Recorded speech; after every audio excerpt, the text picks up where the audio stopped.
Okay, so unit 13 is going to be types of mortgages and source of financing. Okay, so when somebody needs a mortgage, the first thing they have to do is qualify for a loan. Now, normally when you're working with buyers, they're going to get pre-qualified. They're going to have the approval before they even go and see houses. I mean, that's when I'm working with buyers, they must have that, because I'm not going to take somebody to go look at houses if they don't know if they can get financing. Right. So you need to make sure they can get financed. So qualifying for a loan, okay, is the URLA, the URLA form, the Uniform Residential Loan Application. It's a federal form. It's the same form used everywhere. Okay. And on this form, okay, they get you get the current and previous employment, the monthly gross income, assets and liabilities, and their credit history. All the items they have on their credit report, it'll itemize them. It'll show what their expenses are per month on a basis, how much they're paying each card, how much their car payment is, things like that. A credit evaluation and credit scoring is done to see what they qualify for. Then they figure out their qualifying ratios. They take what they make, they subtract what they spend, and it gives a percentage of how much they can spend on a house. And we're going to go over those ratios. You're going to need to know those for the test. You'll have to know the ratios to figure some things out. Then you have to see if the property qualifies. You got to qualify the property. The property has to fit and be financeable, depending on the status of the property, the condition of the property. And then there's something called a pre-approval and something called a pre-qualification. Okay, a pre-approval is a piece of paper that says they're approved. A pre-qualification is actual underwriting. They actually apply. They give them their pay stubs, their bank statements. They pull their credit. They see what they owe, and they tell you how much they can spend. So obviously, a pre-qualification is much better than a pre-approval. And I always have my buyers get pre-qualified. That way, when you're putting an offer in, they see they're already approved, like a qualification. It's like, hey, look, we just need a house and a contract and title and an appraisal. We can close. So it competes. It lets you compete against a cash offer. Where pre-approval means they pulled their credit, they got a 750 score. Okay, they can buy a house this much. How much you make a year? Okay, you can buy a house this much. They don't look at anything. So when you get a pre-approval and then they go in to qualify it, you can't afford that much, and the deal blows up. So you always want a pre-qualification. You understand the difference? Yeah. Okay. Yeah. Okay. So let's look at conventional loans versus non-conventional mortgage loans. Okay, a conventional loan carries no government guarantee or government insurance, and a lender will assume the full risk of default. So in this case, they give the loan and they have the full responsibility. If they don't pay them, it's on the lender. Non-conventional loans are backed by the federal government. They're FHA insured and VA guaranteed loans. And there's more flexible options for the borrowers. So conventional loans are more strict. They want more money down because there's more liability for the lender, right? Government-backed loans let people put less money down and they're a little more riskier. Non-conventional loans have a much higher foreclosure rate than the conventional loans because of the riskiness. So let's look at conventional mortgage loan features. What happens in those types of loans? Of course, there's an interest rate, which is the bank's profit, and that's negotiated between the lender and the borrower. No one tells you what the rate is. It's negotiation. Okay, they typically include a due on sale clause, and that prevents loan assumption. That means when the house sells, it must be paid in full. Right? So they sell the house, it must be paid off at closing. They cannot flip that mortgage over to the new buyer, and they can't leave the mortgage existing. A prepayment clause. This allows the borrowers to prepay the mortgage in principal at any time. So a prepayment clause will say, okay, you can pay it off, no penalty, right? And they also require a larger down payment because the bank's taking the full risk, right? So the bank isn't going to give you, they want enough equity in it. So if you foreclose, they're going to be okay, right? So that's why they want a larger down payment. When somebody has $40,000, $50,000 into a house, It's a lot harder to walk away if you have 5 or 10,000, right? And that's the concept of that. So let's look at the conventional mortgage loans. Typical down payment of 20%. And that you would have an 80% loan to value ratio. So if you have a house for 100,000, you put 20,000 down, the bank will give you 80. You have a house for 500,000. Okay. You put 100,000 down, the bank will give you 400. That's how that works. Now, if you borrow more than 80%, there's something called private mortgage insurance, PMI. Okay. This is required if a loan to value is more than 80% of the purchase price. And it insures the part of the loan over 80%. So let's say you only put 5% down. So you're going to put 5% down, borrow 95. They'll give you the loan, but you're going to pay insurance on that loan every month. And if you foreclose, that insurance will give them the 15% to make the difference of 20. Does that make of the 20 difference? Does that make sense? If you borrow 90%, It does, yeah. they're going to make you get 10% insurance. If you borrow 85%, you're going to get 5% insurance. Okay. And on a conventional loan, once you hit 80%, that PMI comes off. It goes away. Now on FHA and VA, non-conventional, that PMI that you would have stays forever unless you refinance. That's another, it's easier to get it, but it costs you more in the long run, right? That's just an example. We'll talk more about that. Okay. So it's called PMI on a conventional. It's called MIP on a FHA, and I'll explain that to you in a minute when we get there. But PMI covers the difference of the 80%. If you have 80%, you have no PMI, right? That's how that works. Now, what's the qualifying ratios for a conventional loan? You need to know these ratios. Okay. You want to write these down. You need to know these.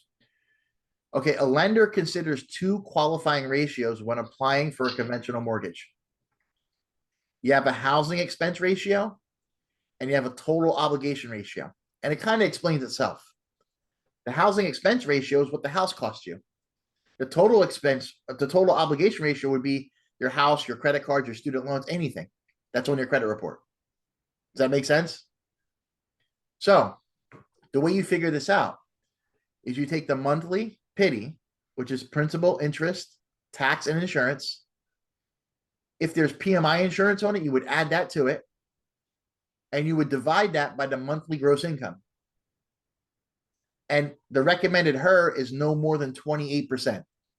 So they're saying the house and the PMI cannot be more than 28% of the total income of the borrowers. So 28% is the HER. You need to know that on conventional. Total obligation ratio. Now you take the total obligations. That is the HER plus any credit cards, card payments, student loans, anything else, right? Anything else that's in there. And you divide that by the monthly gross income. So the total monthly obligations are PITI, PMI, and the long-term obligations. And that can't be more than 36% of the income to be qualified for a loan. Make sense? Yeah. So now there are for the test purposes, this is what you need to know. There are programs that go higher, but there's higher rates and more points. It costs more, right? There are programs that go higher. However, this is what you need to know for the basics. It's 36 for the tour, 28 for the HER. The tour is the HER plus the obligations. That's how you can remember that too, okay? All right, good. Got it. Now let's look at the common types of mortgages. You have an amortized mortgage. That's your standard mortgage. That's a fixed rate mortgage. It consists of fixed equal payments every month for the term of the loan. At the end of the term, the loan's paid off. There are 30-year, 15-year terms on these. There are 10, there's 20, 25, but 30 and 15 are the standard terms. It's also called a level payment plan mortgage. Same payment each month. This is a typical mortgage, an amortized mortgage. Okay. A mortgage amortization table. It's a spreadsheet that lists each monthly payment for the entire loan term. and it allocates the monthly payment into two components, interest paid and principal paid. So when you get a loan, you're going to pay X, and it's going to show you how much is interest, how much is principal, and what the balance is for every month's payment. And in the beginning, you're paying all interest, very little principal. In the end, you're paying all principal, very little interest, because the bank gets their money up front. Have you ever seen a loan calculation like that where it shows you the principal and interest and all that? I have not. No? Okay. I'll pull one up for you. Okay.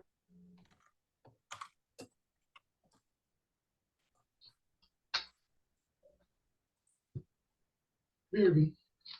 So here, let's say $240,000 mortgage. Okay, go ahead. Take your time.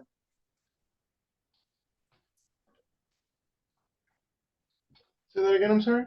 So here, let's just say it's $240,000 mortgage, 30-year fixed, 8 point. I want to show you something before we go. So right now, let's say a $400,000 mortgage. A $400,000 mortgage right now is costing people $29.41 a month, principal and interest, right? That's not the tax and insurance. Okay, let me show you something. You see that number there? That's what it cost 6 months ago. Yeah. See the difference? Holy. And that's because of the interest rate, Yeah. right? Yeah. Is that not sick? So It is. today it's It 8%. is indeed. It was 3.5 before. So it went up from 1,800. It went up $1,135 for the same house if you buy it today than 6 months ago, a month, Can you click on the loan term there? How many years? 30 years.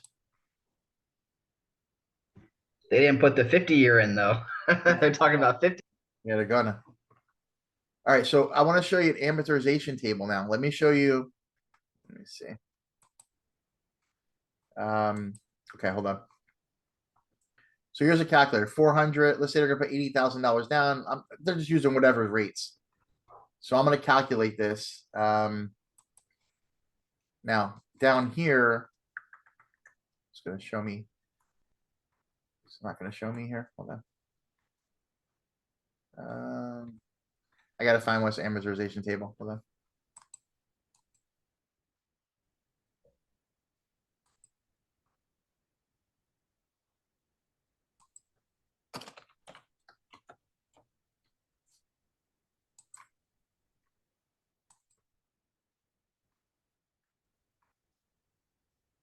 All right, so you see here, it tells you your payment, your balance, how much you're paying, how much goes the interest, how much goes the principal. You see that? So in this payment here, 1,796 goes No, I to do. No, I do. 425 goes principal to interest. See it? That's payment 63. But in the beginning, I see it now. so it breaks it down. It tells you what's going to what payment. Okay, that's an amortization table. Okay. Show him again. He said he couldn't see it for a minute. Show him the graph. Hold on, I'm gonna pull one up. Yeah, I couldn't see. There's a little bit of a delay. There we go.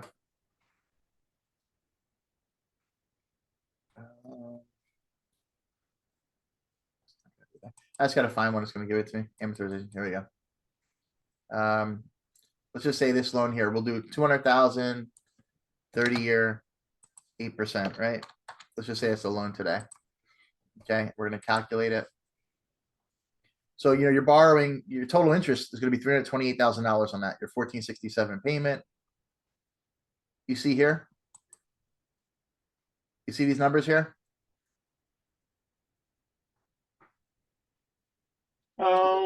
I'm seeing the numbers that you put in. Yeah. No, here on you see the calculator here. Okay. You see the numbers here? Okay. Yeah. I your see. I fir- see. So month, date, interest, principal. Right. Yeah, I So see it now. So your first payment is that much interest, that much principal, there's your balance. Your second payment is this much interest, this much principal, there's your balance. You see how much interest is in the beginning? Yeah. Banks getting all their money up front. So if you send an extra $1,000 in, it'd be like making 9 payments, 8 payments, 6, 7 payments, right? you would knock payments off. Now, when you get to the bottom, Yeah, look at the bottom. Look, you're paying 112 interest, 1355 principal. So extra payments here are no good. You gotta make them in the front. But look at the look at the bottom line. You're borrowing 200,000, you're paying back 528, yeah. right? That's the scam on people. That's been going Still out for. of mine. But anyway, that's how that works. But that's amortization table. It makes sense? You understand that? That's what this is talking Yeah. about. Okay. Good. So the amortization tables are created from program software that figures these three things must be put in, which we just did: loan amount, interest rate, and term.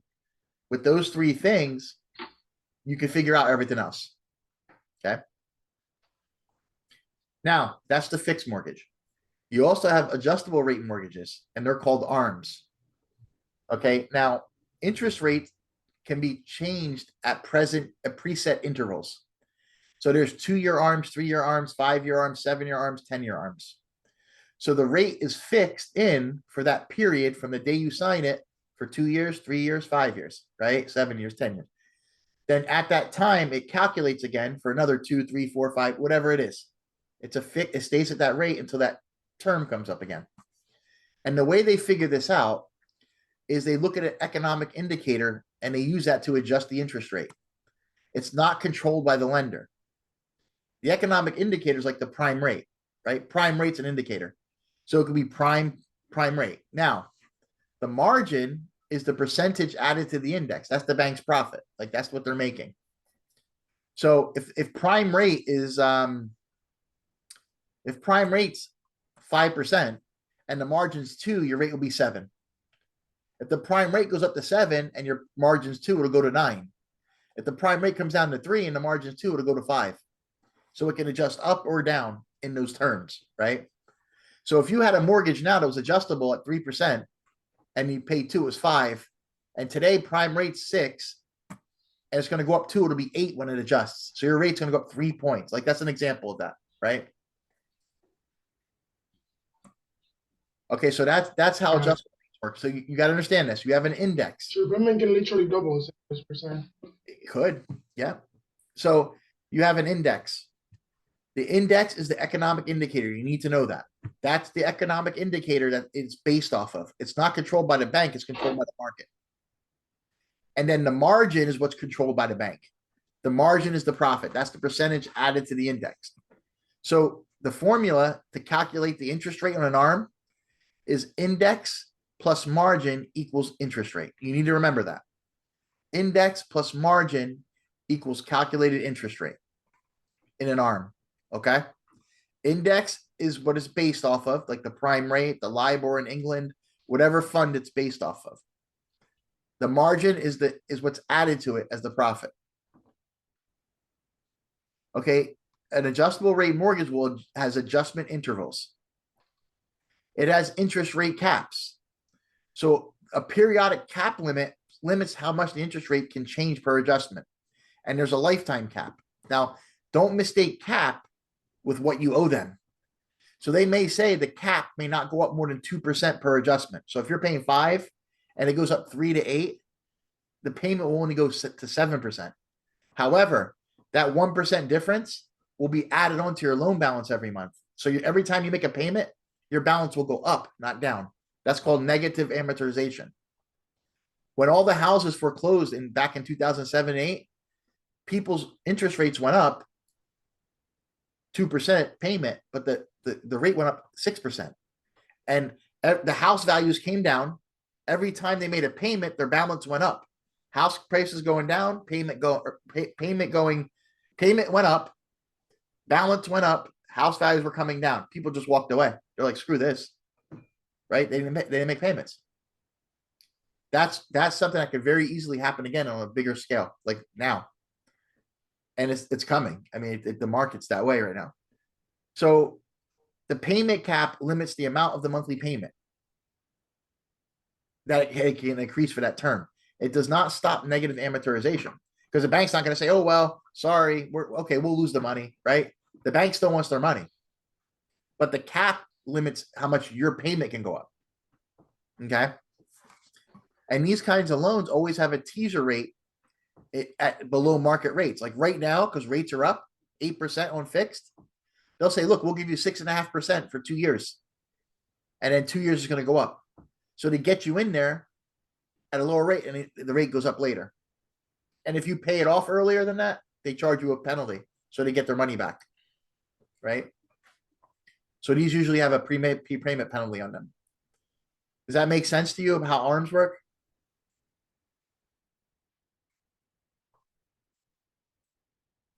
Yeah, yeah.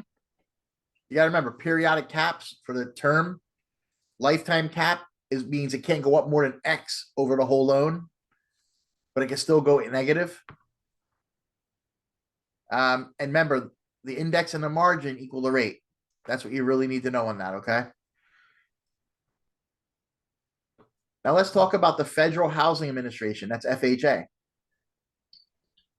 Okay. FHA is a government agency within HUD. Okay. It functions as an insurance company. It insures mortgage loans made by approved lenders. So FHA doesn't give money. They're the insurer in case it forecloses. Okay, so lenders set the interest rates and may charge points.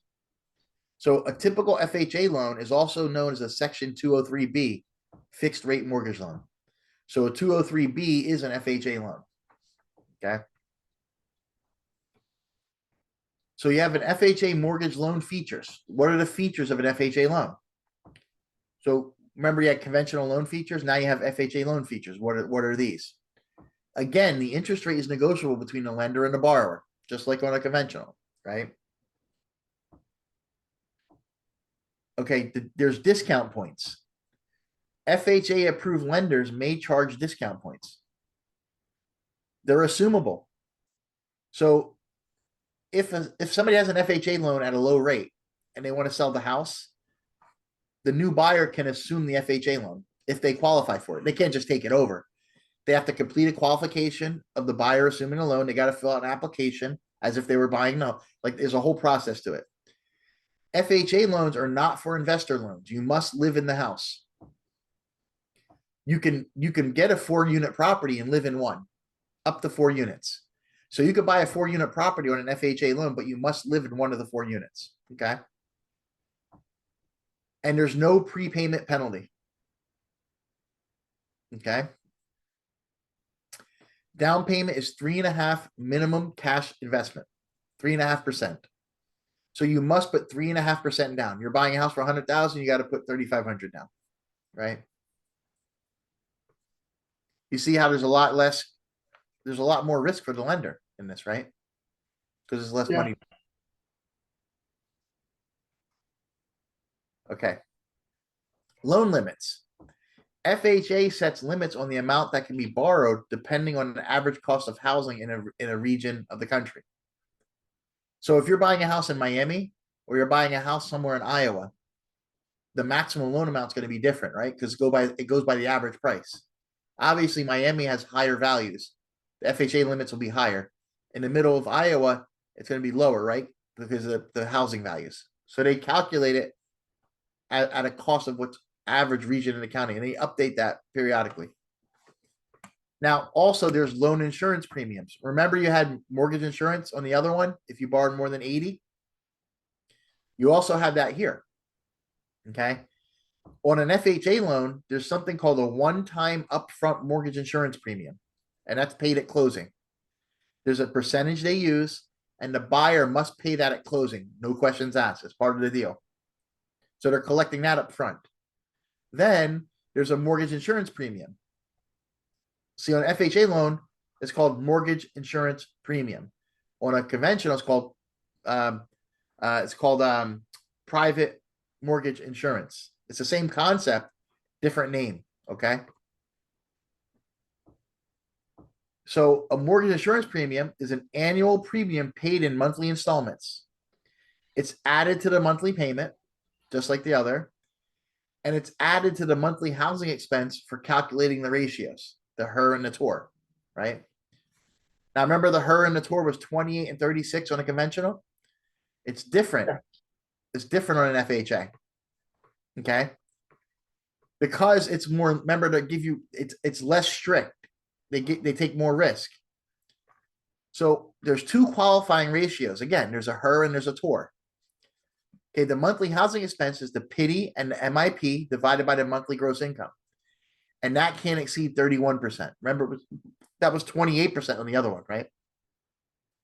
On this one, it's 31. And the total obligation ratio on this one is 43. So same calculations. Instead of being 28 and 36, it's 31 and 43 on this one. So you see how they give you, that's a lot more money per month you could spend of your income. And a lot less money you could put down, right? So it's a lot more risky for the bank. Yeah. However, they're not doing you a favor. They're charging an upfront fee here and charging you this for the whole life of the loan. A lot of money, right? They're not doing you a favor by doing this. It looks like they're doing you a favor, but they're actually charging you a lot more money than what a conventional would, right? Government fixing, right? That's how they fix things. So Yeah. yeah, we're doing you a favor and they screw you. Pretty good. Welcome to the world. Yep. So here you have FHA mortgage loan features. Okay. You have an appraisal. Okay. On an FHA mortgage, the appraiser must be FHA approved. They have to be approved by their department. The appraiser confirms whether the property meets HUD's minimum property standards. They're strict. They're a little more stricter on the property than conventional. FHA does not warrant the condition. So they're not going to tell you they're not going to warrant condition of the house. That it's going to be approved or not, right? There's an insured commitment. So an insured commitment is something a developer would do. If you notice, when you look at these new developments, they'll say FHA approved or give special mortgage rates and things. That's when a developer can seek FHA commitment to insure the mortgages on a planned project. So the developer can go to the FHA, give them the plan, show them what they're doing, show them the standards they're building to, and FHA gives them a conditional commitment to insure the mortgage loans on all the properties if they're built to the FHA standards, which new homes are. And that's called an insured commitment. Okay. So that's FHA. Now let's talk about the VA loan guarantee program. Okay. So VA loan is for military service and their spouses. So this is a non-conventional loan. The VA guarantees a portion of the loan called the partial guarantee. It covers the top portion of the loan. Okay. That's like the 80%. That's like the top portion, not the big part, right? VA loans made by private lenders that are VA approved. Just like FHA loans are by private lenders who are approved, right? You got to be approved with them. They do the loans and then it goes to them. It must be used as a primary residence. Again, you can buy up to 4 units, but you got to live in one, right? VA does not require a down payment. It's 100% financing for the military. VA does not charge mortgage insurance premiums.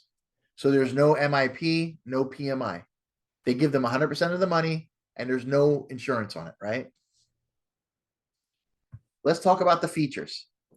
It's only for veterans and unremarried surviving spouses of veterans and active military. They're the only ones that can apply for this. The eligibility is based on the period of activity, active duty, or the period of continuous service if they're retired. The VA has the power to make direct loans in areas where VA loans are not available through private lenders. There's smaller communities throughout the country that don't have approved VA lenders. There's not enough business there. In those cases, the VA will lend the money directly. They'll make the loan directly for the house. The loan may be used to purchase, refinance, or construct 1 to 4 unit properties with the veteran living in one of the 4 units. So they got to live in 1 of the 4 units. Lenders set the interest rate the discount points, and the closing costs, not the VA. Again, that's negotiated, right? Nobody sets them. You can't. The market sets them. There's a maximum entitlement. So that's the amount the government guarantees the lender will be paid in the event of default. Okay, so that's what they'll get. Now, there's a certificate of eligibility that states the amount of the entitlement available to the veteran. So each veteran will get a certificate of eligibility, and it says the maximum amount that they can get. So that is what, it's the approval from them. And there's a reusing entitlement. When the VA loan is paid off or a house is sold and they're buying another one, the veteran's maximum entitlement is reinstated. They can use it over and over again.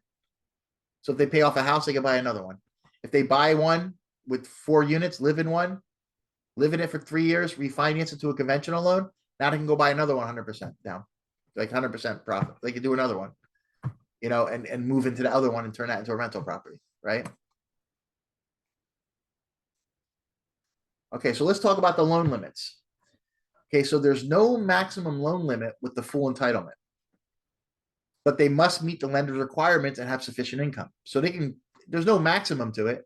It's just their income has to allow for it, right? So there is a loan origination fee of 1% charged to the veteran. So the VA, to get that loan, they charge 1 point, right? So it's a loan origination fee of 1%. And there's a VA funding fee. Okay, this is a sliding scale with the lowest fee charged for the first-time borrower. And as you use it more and more, that fee goes up a little bit. There's a sliding scale. If you second time, third time, fourth, your funding fee will go up a little bit. Now, this may be added to the loan amount and financed for the life of the loan. So they'll give them 100% financing. And then these closing costs can be added into that. They don't have to put it out of their pocket if they don't want to. Does that make sense?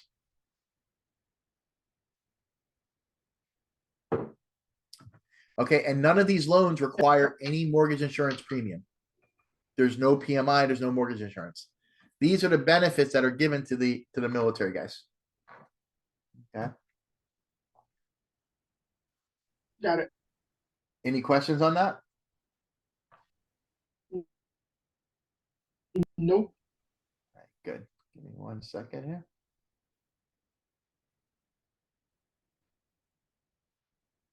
All right.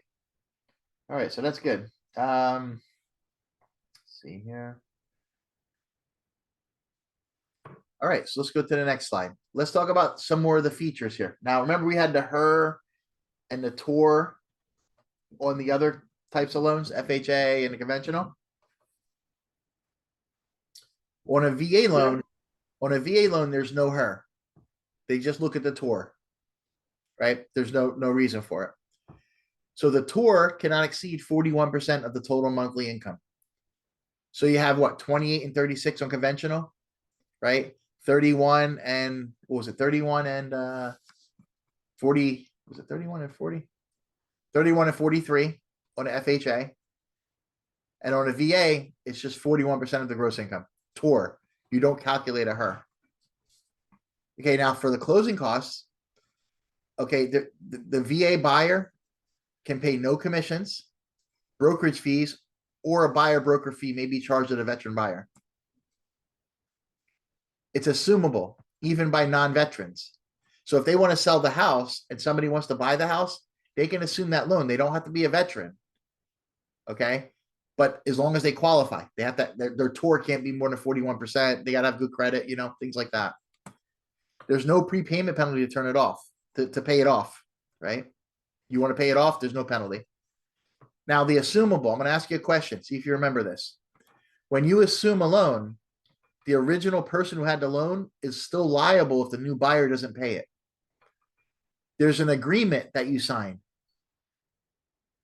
that releases the old owner and makes the new owner fully liable. Do you remember what that agreement is called? I remember the concept, but I do not remember the actual name of the. It starts with an N. Do you remember it?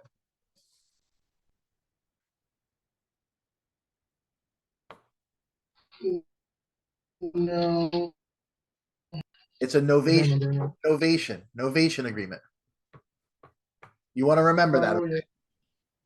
Yeah, the notification agreement. Yeah, yeah. Novation. You want to remember that. That releases the seller and makes the buyer fully responsible. Because if the buyer doesn't pay, they're going to come after the seller for the money. Okay. If they don't have that. Okay. So let's look at a couple different specific mortgage products. Okay. So these are products that they offer. You can do a bi-weekly mortgage loan. This is where payments are made every 2 weeks instead of every month. So each payment is half the regular monthly payment. It gives you an extra payment per year on your mortgage. It saves you about 6 to 7 years on your mortgage if you do that. Partially amortized mortgages. These are called balloon mortgages. Okay, so the payment is not large enough to pay off the loan by the end of the term. The balloon payment is a fixed final payment at loan maturity of the unpaid principal and accrued interest. So this type of loan is where you pay, it could be like you're only paying so much interest on it and the principal stays. And at the end of the loan, you got to refinance it or pay it off. That's like a balloon mortgage. That's what these big companies are doing. The businesses, they pay interest only and then they refinance every so many years. And then they keep the profit. They're not worried about paying it off. However, they're having problems now because they don't have the income anymore because a lot of them are vacant and the prices came down and they can't get the money now. There's going to be a lot of foreclosures on those big office buildings. That's a balloon mortgage, right? You got it. You can't get the new loan to pay it. What are you going to do? You're stuck. Yeah. You have purchase money mortgages. Okay. Purchase money mortgage is when you have seller held financing. You've got to remember that. The only time a purchase money mortgage exists is when the seller is being the bank. Okay. So the seller financing in lieu of purchase money. It legally conveys the title to the buyer. The seller retains a vendor's lien right on a purchase money mortgage. Okay, so they're buying it. The seller's going to have a lien right and they're going to have to pay them, right? That's a purchase money mortgage. Only when the seller is financing the property. Okay. Now you also have. What does it mean? Go ahead. Sorry, it looks like my internet is like very, very, very unstable today. I don't know what's going on. I'm gonna check on Okay. it a little later. Can you But hear me? Can you hear me? I can hear you. I can hear you. Okay, yeah, yeah. The only thing is that there seems to be like a delay. So when I would try to talk, I am almost sure that you are farther than what I think you It could are be. saying. It could be a delay on It's your end. If you want, it's okay. It's okay. I can say. do you want to pause? Let's pause it. Hold on.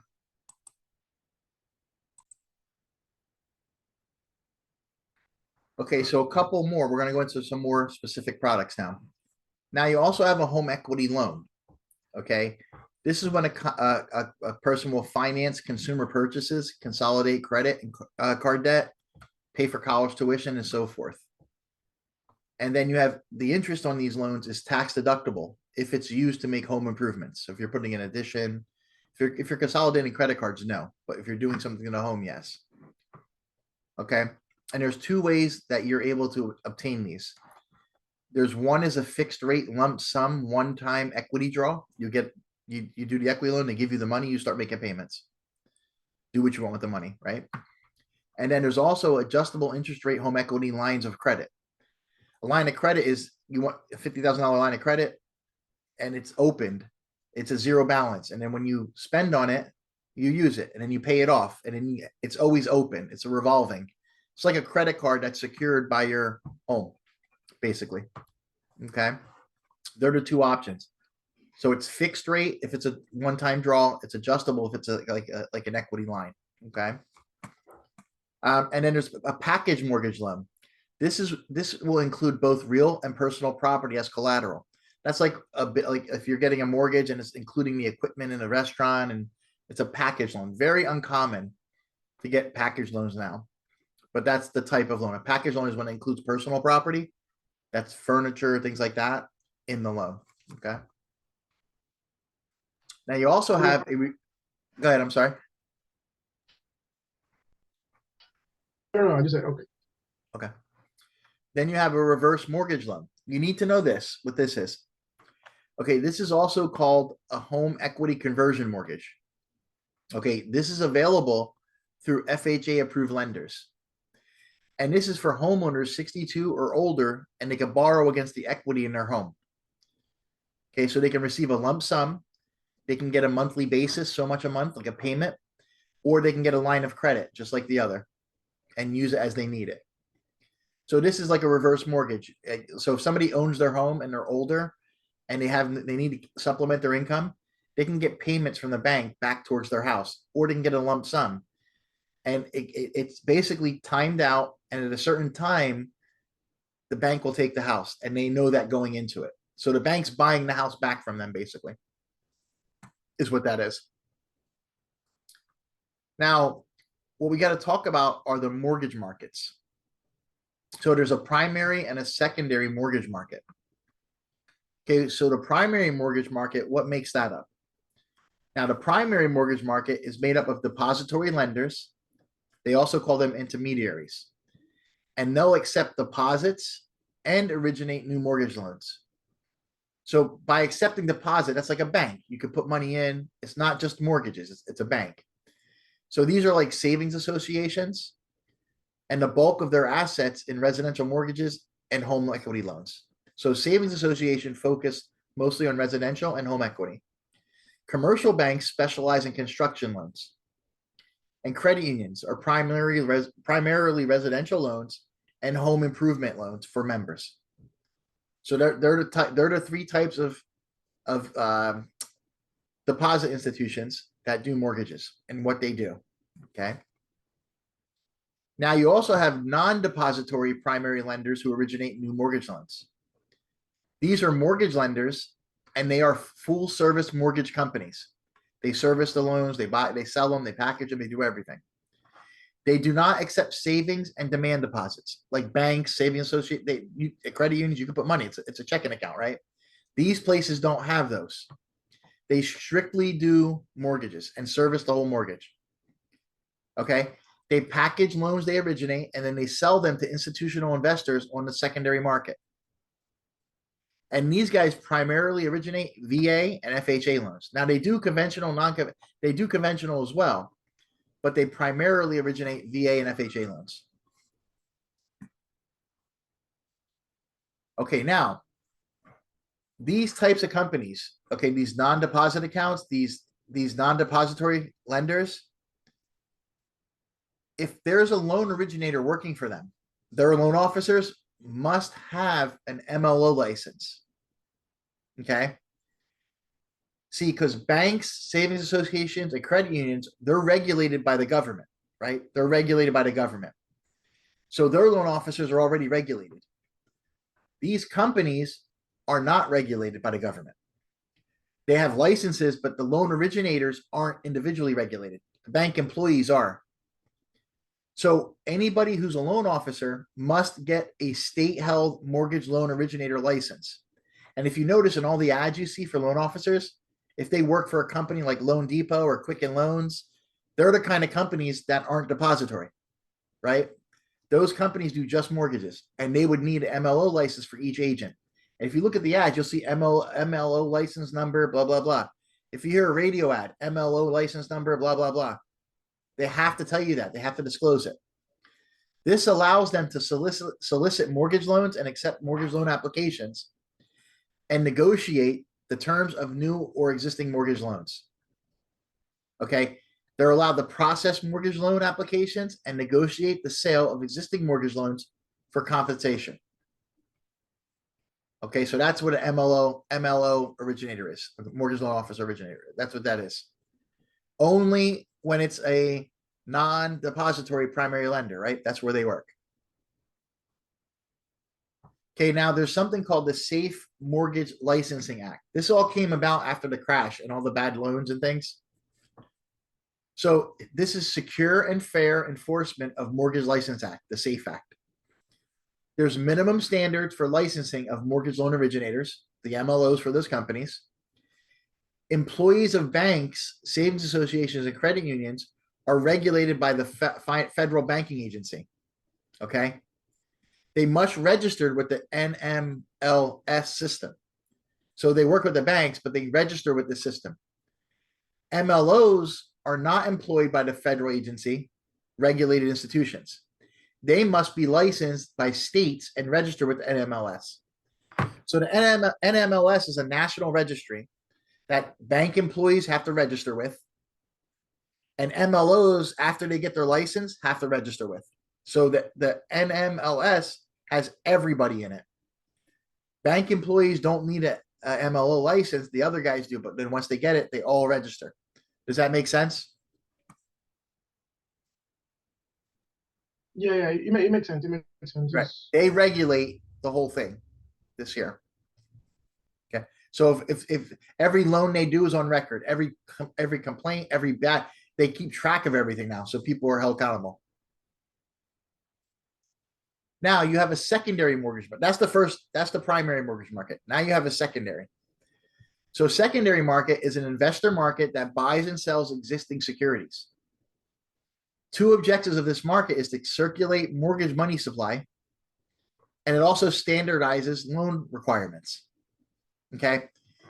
The way it standardizes loan requirements is they have certain requirements that have to be met, so they'll purchase them.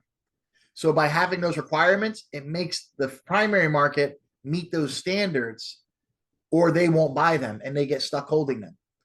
So it controls the market to be up to a certain par. Does that make sense?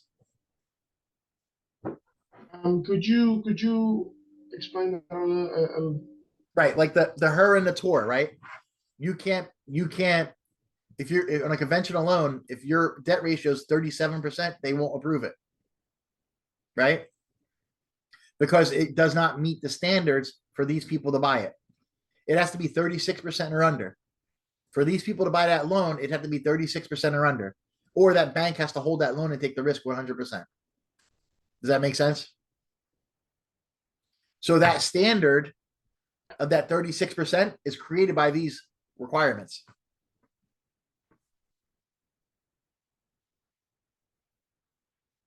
Is that more clear? Got it. Okay.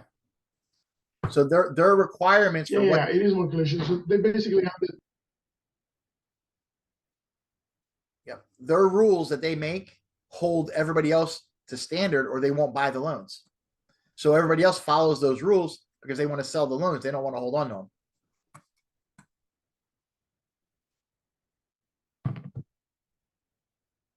Okay. That you got that or no? Yeah, I got it. Yeah. Good. Wait 1 second here. Okay. Hey, you have a letter out there to go to the post, right? Yep. All right. So give me. Okay. So now let's go a little deeper into the secondary market and what's this made up of. Okay. So you have Fannie Mae and Freddie Mac. Everybody heard of them, but they don't know what they are or how they operate. And it gets a little confusing, but I'm going to explain everything to you, how they work, how they operate, and what they're for. So they're government sponsored enterprises. Okay. GSEs, they call them. Now they're publicly traded corporations sponsored by the government. The government doesn't own them. They're not part of the government. They're actually enterprises that the government sponsors. Okay. They operate in the secondary mortgage market, and Fannie Mae and Freddie Mac purchase 2/3 of all United States mortgages. So all the mortgages in this country, 2/3 of them end up owned by Fannie and Freddie.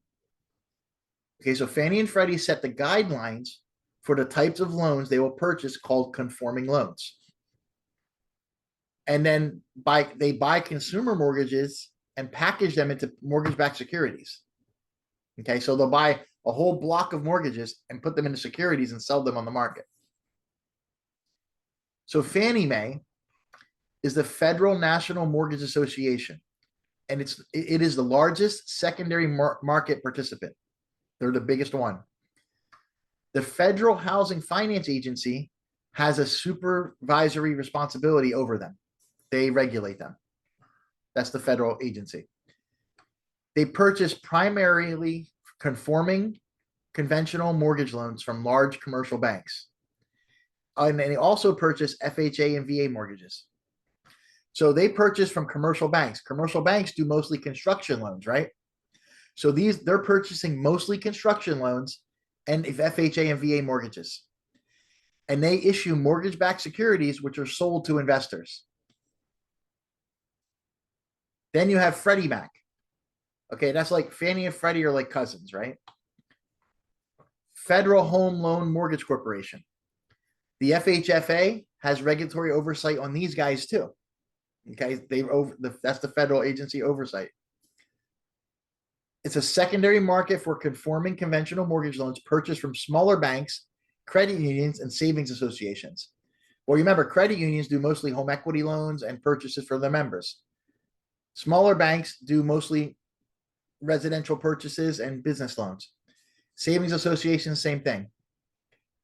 These loans are pulled together and sold as mortgage-backed securities. So you see Fannie handles more construction, VA, and FHA.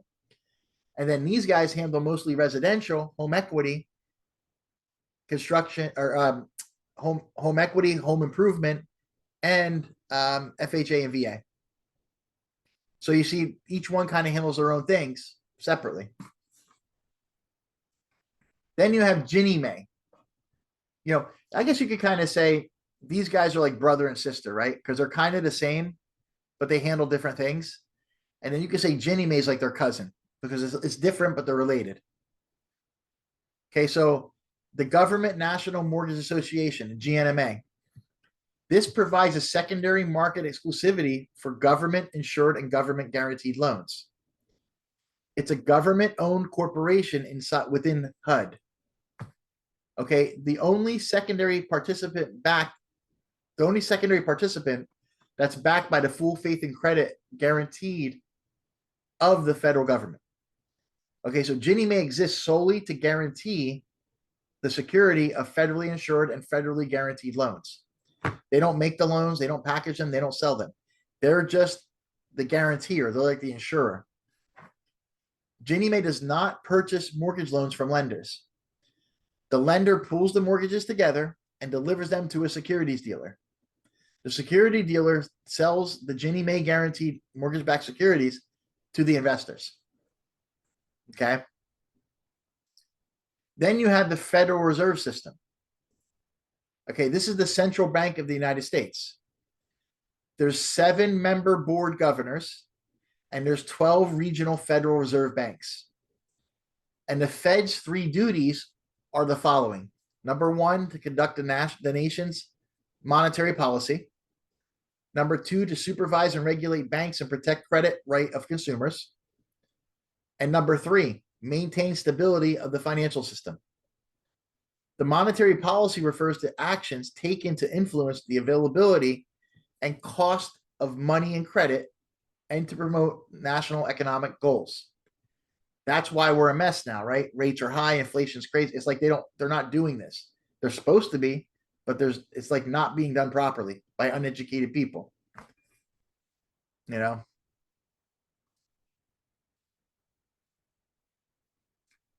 So let's look at common types of fraud, mortgage fraud.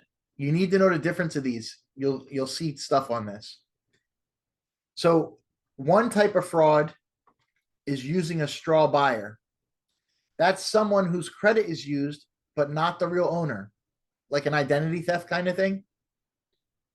No documentation loans. This is where you have to have a minimum credit score and then loan without disclosing employment, income, and assets. Okay. These were like no doc loans. These were legal before the crash, but these loans were taken advantage of and illegally put, and that's what had a big problem with it. And then you have red flags that are available. So you have inflated appraisals, like appraisers making houses worth more than they are. Incorrect purchase prices, raising the purchase price, raising the appraisals, like influencing the market. Now, mortgage fraud, you need to know this, is a 3rd-degree felony in Florida. Any type of mortgage fraud, 3rd-degree felony. Okay. I have a question. Yep. So when someone buys a property using like a VA loan or using a FHA loan, and they do not live in the property for the amount of time they should, which I think it's a year. Please let me know on that one. Wait, Does say that again. that Say that again. Say it again. When somebody buys a home, somebody buys a home with an FHA loan or a VA loan, they're supposed to stay in the property for how long? there's nothing saying they have to stay in the property for so long. The question is the intent there? Did they lie? Because when you buy the house, FHA, say you buy the house, you moved in, you hate the house, you hate the neighbors. 2 weeks later, you decide to move. There's nothing holding you to have to stay there. However, if you intended to buy it and do that with intent, now if that can be proven, there's fraud. Gotcha. And there's a third Because degree once you close felony. on the Okay. house, you don't know what your intentions next week are, right? What if your job moved to California? Makes sense. Oh. So that's the regulation. Like you can't, if you never moved in and rented it out, yeah, of course. That's fraud, right? Okay. Thank you. So there's nothing like saying, there's nothing in like things can happen, right? Now you also have the Consumer Credit Protection Agency, or the Consumer Credit Protection Act. And this is an encompassing law that contains several acts with more precise scopes within it. So you have the Equal Credit Opportunity Act. That's called the ECOA, Equal Credit Opportunity Act. This applies to all consumers and commercial credit without regard to the type of credit, just everyone. And there's a Truth in Lending Act. This regulates what information lenders must make known to the consumer credit. Like, when you get a house, remember the APR we went over, the yield? That's part of the Truth in Lending. Okay. Now let's talk about the Equal Credit Opportunity Act, ECOA.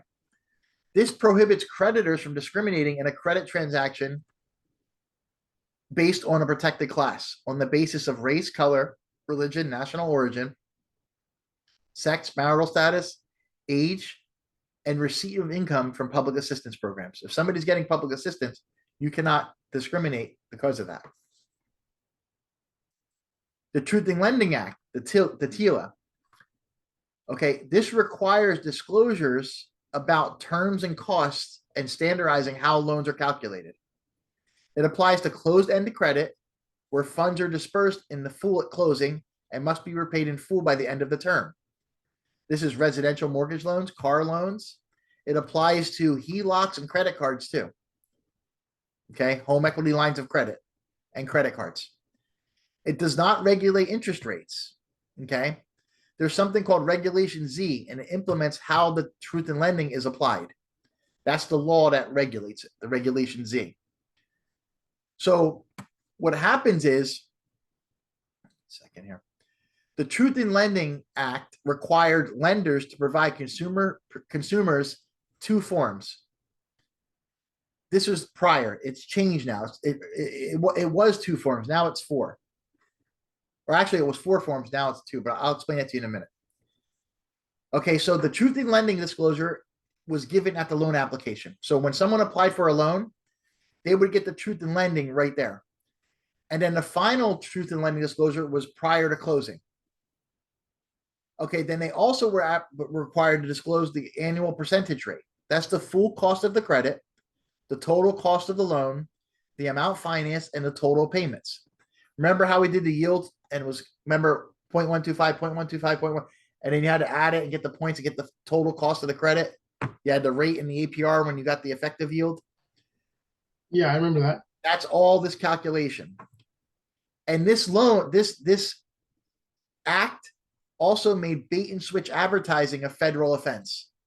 So you remember when you would see a car ad in the paper, lease this for $199 a month, and it wouldn't say nothing else. But then when you got there, you had to put $10,000 down. It was like all this crap, right?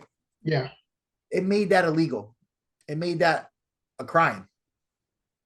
Now, the law states when you run certain ads and you put certain things in the ads, they call them triggering terms. So credit, when certain credit terms are considered triggering terms, there's additional disclosures required. So if you see those ads now, it has fine print in it. Radio ads, you hear them say real fast at the end certain things because they have to put this in the ad or it's a crime.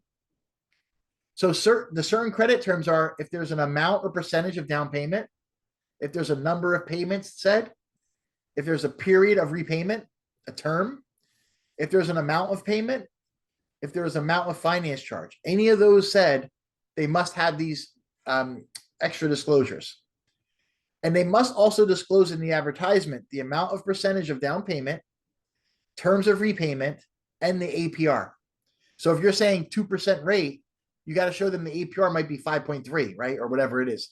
You got to show that, or it's breaking the law. I see ads every day on Facebook from lending companies and things that don't have this. I don't know what happens to them eventually, but now you also have a right of rescission. Okay, so when you're doing a refinance, not a purchase, when you're doing a refinance, borrowers who are refinancing have the right to cancel the loan within 3 business days. So, and the reason for that is if the rate's higher than what they're told, the terms aren't what they said, they can sign. They got 3 business days to go. If they want to cancel, they can cancel. If they were lied to or something. This does not apply to loans to purchase or construct the home. Because when you're buying a house, it funds right there. You can't cancel it, right? Or building a home, right? Okay, so it does apply to home equity lines of credit, second mortgages, and refinance loans. So any of those 3 loans would have a right of rescission. Okay. Now, the Real Estate Settlement Procedures Act, RESPA. This is the act that regulates the settlements and real estate, what we can do, who we can market with, advertising, everything.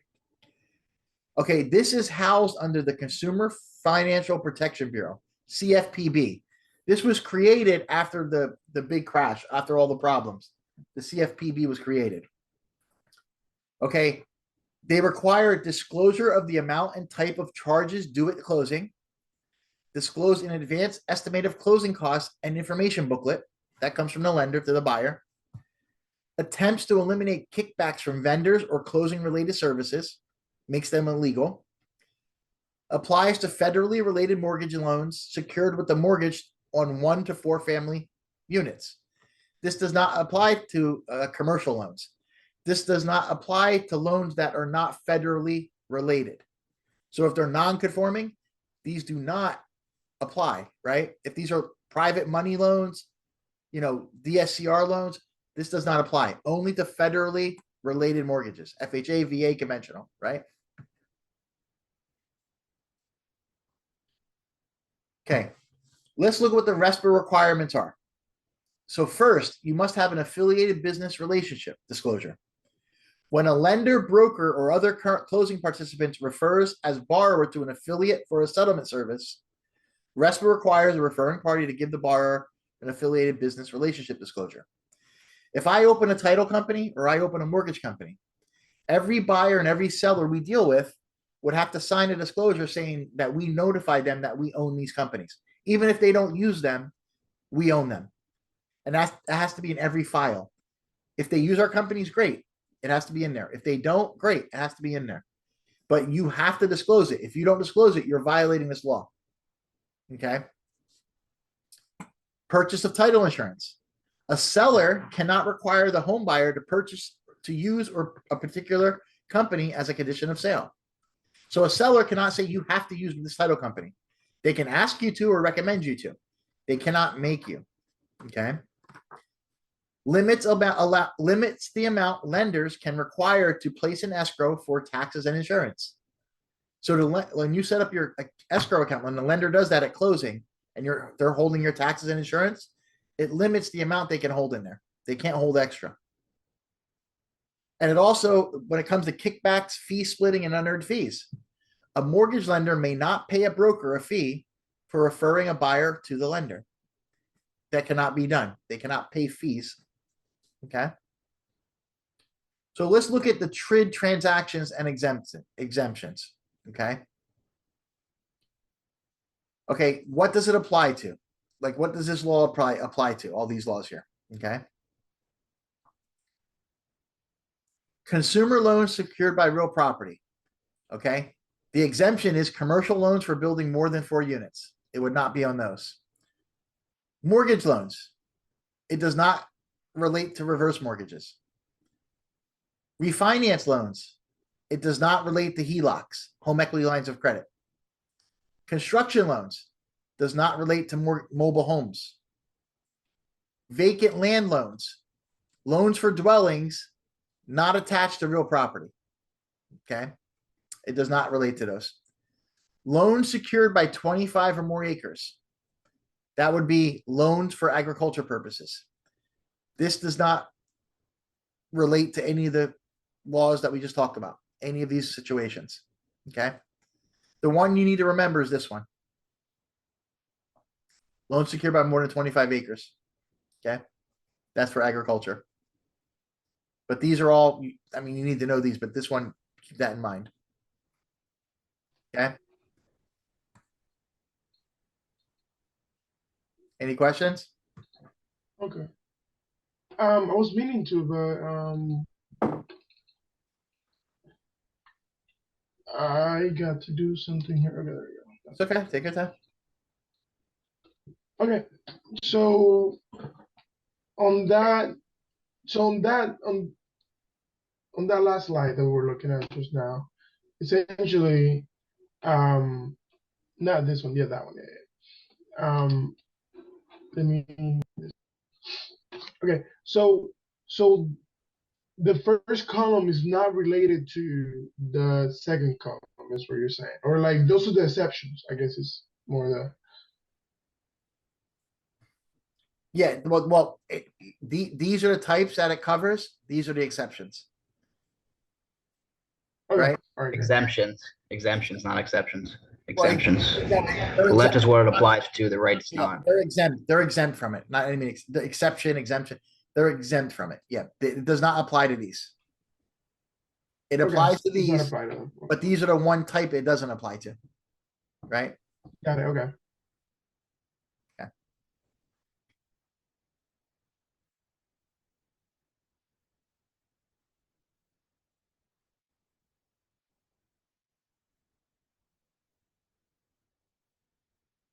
Give me 1 second here. Okay. All right. So you're good on that? Give me a second. Yes, sir. Okay, so let me go over this. The Truth in Lending and the RESPA condensed disclosure. So prior to the Truth in Lending and RESPA Act, okay, there were 4 disclosures required. The Truth in Lending Act required a truth in lending given, a disclosure given at the application estimated, and a final truth in lending disclosure at closing signed. And the RESPA required a good faith estimate given at the application, or the HUD-1 settlement at the, and the HUD-1 settlement at closing. Now, the truth in lending and good faith estimate were given at application or within 3 business days before, and then the others were at closing. However, once TRID went into effect, okay, there was an integrated disclosure rule, and it took those 4 forms, 2 prior, 2 later, into 1 prior and one right before closing on a purchase. So TRID reduced the 4 separate disclosures into 2 disclosure requirements. 1 shortly after loan application and 1 before closing. So the loan estimate is the first one. This is required from the lender at the loan application or within 3 business days. So once they talk to them, they estimate everything, they figure it out, they have to give them this estimate within 3 business days. Then they also have to give a closing disclosure.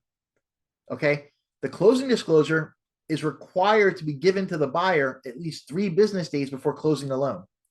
So those numbers have to be final. They cannot change. They don't wait to the closing and things not be right.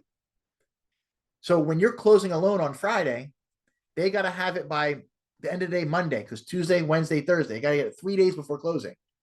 So when I had a closing last week on Friday, my buyers had to get their CD, the closing disclosure, by end of day Monday. If they wouldn't have gotten it till Tuesday, they would have had to wait till Monday to close. The law is you have to get it within 3 days. You have to have 3 days to review it. Okay. That didn't happen before. People would get to the closing table, the interest rate be a point higher. And if they didn't want to buy the house, don't buy the house, lose your deposit. Right. It put people in a bad situation when people weren't really ethical, you know? So this eliminated that. Does that make sense? It does. Okay, good. That's the new the TRID. This is the TRID notice now. Okay. So let's look what the TRID summary is. Okay, so the loan estimate replaced the truth in lending and good faith estimates, right? The closing disclosure replaced the HUD 1 and the final truth in lending, right? Because they were the 4 forms before. These guys consolidated them. So loan estimate, closing disclosure, right? Okay, they added the total interest percentage, which is the tip credit that was added into the calculations. It further prohibits prohibitations regarding bait and switch advertising. It restricts the lender from charging fees except credit report before the borrower proceeds with the loan. And so they can't charge anything other than the credit report, but prior to processing the loan. There's a new special information booklet that has to be given to the borrower from the lender. And it removed the RESPA exemption for construction loans and loans secured by 25 or more acres. Okay.